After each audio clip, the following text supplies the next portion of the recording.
Modern society does not need chains when convenience can make capable adults dependent without noticing the trade. Jonas discovers that during a train delay, when his phone dies and takes his ticket, map, contacts, banking access, and confidence, suddenly, a normal commute becomes a crisis because every useful function sits behind one dead screen. What feels minor now will matter later, when darkness, injury, and bad decisions arrive together. Weak society does not mean a nation without wealth, technology, hospitals, or institutions. Rather, it means a culture that produces adults who cannot control themselves, help others, tolerate hardship, or function when systems fail. Today, we are breaking down 10 Norse rules explaining how weakness grows, how ancient life exposed it, and how modern people can resist. Ultimately, the final rule joins everything together, because independence is useless when nobody can trust you. First comes practical competence. Historical Norse communities were not warrior camps beside longships. Archaeology from Birka, Hedeby, and Jorvik shows trade, farming, textiles, metalwork, storage, tools, and household life. Excavations also reveal ordinary households built around storage, repair, trade, craft, and seasonal labor. Most Scandinavian people were farmers, fishers, traders, craftspeople, servants, sailors, and relatives rather than full-time raiders. Viking usually described activity connected with travel, trade, raiding, or expedition, not a separate race of superhuman men. Daily survival depended on roofs holding, boats floating, animals living, food lasting, and tools working. Nobody needed mastery of everything, but every adult had to contribute something useful. Unfortunately, Jonas owns productivity applications, subscriptions, smart devices, and still watches a tutorial before boiling an egg. Convenience is valuable, because specialists perform difficult work better than amateurs. Medicine, sanitation, transport, engineering, agriculture, and communication prove cooperation and specialization make life safer. Dependence becomes weakness when access replaces ability completely. Therefore, learn one skill that remains useful when an application, service, or machine fails. Cooking, first aid, navigation, budgeting, repair, gardening, and training create options when routines break. Options reduce panic because capable people do not need every problem solved by somebody else. After his train failure, Jonas chooses first aid because a phone can call an ambulance but cannot stop bleeding. At work, Anna is the colleague everyone calls when machinery fails because she understands the equipment, instead of pressing buttons. Still, useful hands mean little when the mind controlling them obeys every impulse. Second is self-command. Before breakfast, Jonas proves the problem when one rude comment changes his mood for half the day. Anger demands a reply, boredom demands a screen, and stress demands food, shopping, alcohol, pornography, or quick relief. Several rules warn against excessive drinking, loose speech, boasting, and poor judgment. Its lesson is simple. Strength without restraint creates a dangerous fool. Consider a man who claims he would survive a shield wall, but breaks down when a stranger mocks his breakfast photograph. Someone who controls your attention can influence your mood, and someone who influences your mood can steer your behavior. Delay the reply, finish the unpleasant task, and let the first emotional wave pass before deciding. Control grows through repeated choices, not declarations about strength. Third is measured speech. Platforms reward certainty when the speaker has not checked facts, understood the issue, or considered being wrong. People announce plans before starting, diagnose strangers from clips, and publish private pain to audiences unable to help. Elsewhere, rules advises guests to watch, listen, and avoid exposing themselves through needless words. Speech mattered because trade, hospitality, alliances, disputes, and reputation could change after one reckless statement. Your ancestors crossed dangerous water using memory, weather, landmarks, stars, and shared knowledge. Meanwhile, many modern adults cannot cross a conversation without giving a political diagnosis of civilization. Restraint does not mean silence before abuse, danger, or corruption. Finished work should speak before your mouth advertises the plan. Fourth is earned reputation.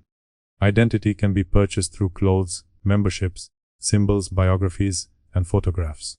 Tactical trousers suggest a warrior, a gym card suggests an athlete, and a bookshelf suggests a thinker. None of those signals proves courage, fitness, discipline, or wisdom. Within Norse society, remembered conduct affected standing because neighbors knew who kept agreements, repaid obligations, acted generously, and caused trouble. Sagas are literature rather than security recordings, yet they reveal how strongly honor, loyalty, courage, and public conduct shaped expectations. Picture Jonas buying an axe, growing a beard, posting Odin quotations, and avoiding a difficult call from his landlord. Promises, punctuality, debt repayment, honest work, and calm conduct provide evidence that costumes cannot supply. Titles are rented from employers, platforms, and trends, while reputation is earned through repetition. Fifth is costly loyalty. Contemporary friendship often survives only while schedules match, opinions agree, and nobody requires serious help. Birthday messages may arrive by the dozen while support disappears during illness, unemployment, grief, or crisis. Households and alliances relied on kinship, hospitality, gift exchange, obligation, and consequences for betrayal. Gift-giving was not decoration because it created bonds, duties, expectations, and political relationships. Suppose Jonas injures his back and needs help moving one heavy table. 10 friends send emojis, 3 promise to come, and 1 arrives. Choose the friend who arrives. However, loyalty does not require protecting liars, parasites, violent people, or anyone who exploits trust. Blind loyalty is fear disguised as virtue because it avoids necessary confrontation. So far, the first 5 rules prepare a person for ordinary life. Now the second half asks what happens when life becomes unfair, uncomfortable, dangerous, or expensive. 6 rejects permanent victimhood. Bad things happen through accident, injustice, illness, betrayal, poverty, violence, and decisions made by others. Responsibility does not mean every wound was your fault. It means the wound affects your life, so your next useful move cannot be outsourced forever.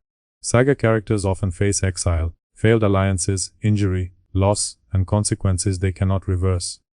Their worth comes from what they attempt afterward, not from receiving a fair world. Genuine suffering deserves help, but platforms often turn pain into content without helping the person move forward. Algorithms reward outrage and despair because helpless viewers stay longer than people receiving practical instruction. Name what happened, separate what can change from what cannot, and take the next useful action. He starts doing that by writing down what he can change, spending, habits, skills, and dependable people. 7th is controlled discomfort. Earlier Norse life should never be romanticized as clean, noble, or constantly adventurous. Farm work, severe weather, dangerous travel, limited medicine, hunger, injury, and infant death made life uncertain. Farmers could not cancel harvest because motivation disappeared. Sailors could not pause rough water because anxiety requested a safer mood. Hardship sometimes built capacity, although it also caused suffering nobody should recreate. No sensible person needs to sleep in snow with a sword to prove strength. Start by walking without checking your phone, finishing training after enthusiasm fades, repairing something, or skipping one needless purchase. Voluntary discomfort works when it improves capacity instead of causing pointless harm. Purpose matters. Discomfort should prove that inconvenience does not control your decisions. Later, Jonas walks to work without headphones, not because suffering is noble, but to prove boredom no longer commands him. Comfort should support recovery after effort, not remove effort from life. 8th is useful courage. Numerous people wait for confidence before applying, confronting, leaving training, speaking, or beginning. Confidence usually follows evidence, and evidence appears only after action. Battlefield courage mattered, but survival also demanded voyages, lawsuits, farming risks, leadership, trade, and uncertain decisions. Assemblies called in let communities settle disputes, make decisions, and argue cases without reducing every conflict to violence. Anna notices unsafe equipment at Jonas's workplace and fears angering her manager. Her courage begins when she documents the danger, speaks clearly, and accepts social risk because someone could be injured. Management delays repairs, buries her complaint, and continues production. Watching Anna confront the problem teaches Jonas that courage is not loudness, it is accepting necessary cost. Recklessness seeks danger for attention, while courage accepts necessary danger for a useful purpose. 9th combines judgment with financial independence. Performative masculinity becomes theater beside axes, trucks, weapons, books, and equipment the performer barely understands. Buying a drinking horn does not make anyone Norse, it makes breakfast unnecessarily difficult. Old Norse conduct literature praises awareness, memory, caution, hospitality, cleverness, and judgment alongside bravery. Learn contracts, interest, scams, workplace rights, and the systems influencing your choices. Muscle can move a heavy object, but judgment prevents it from crushing someone. Economic dependence matters because debt, subscriptions, unstable work, and consumption narrow choices without direct force. Observe Jonas earning decent money while every paycheck disappears into payments, upgrades, delivery, and unused services. Because obligations consume his income. He cannot challenge a dishonest boss, leave harmful work, or survive one missed payment calmly. Older Norse households faced hierarchy, debt, inequality, and obligation, so the past offers no perfect model of freedom. Nevertheless, land, tools, livestock, stored food, craft knowledge, and trade connections gave survival a physical foundation. Personal independence follows similar logic without rejecting cities, medicine, technology, or public institutions. Reduce avoidable debt, build savings, maintain equipment, understand rights, and develop skills people need. Over several months, Jonas cancels unused services, builds an emergency fund, and stops buying identity through objects. Money creates room to act. But freedom means little when nobody can depend on you during trouble. 10th means becoming difficult to control and easy to trust. Individual strength without social trust becomes isolation.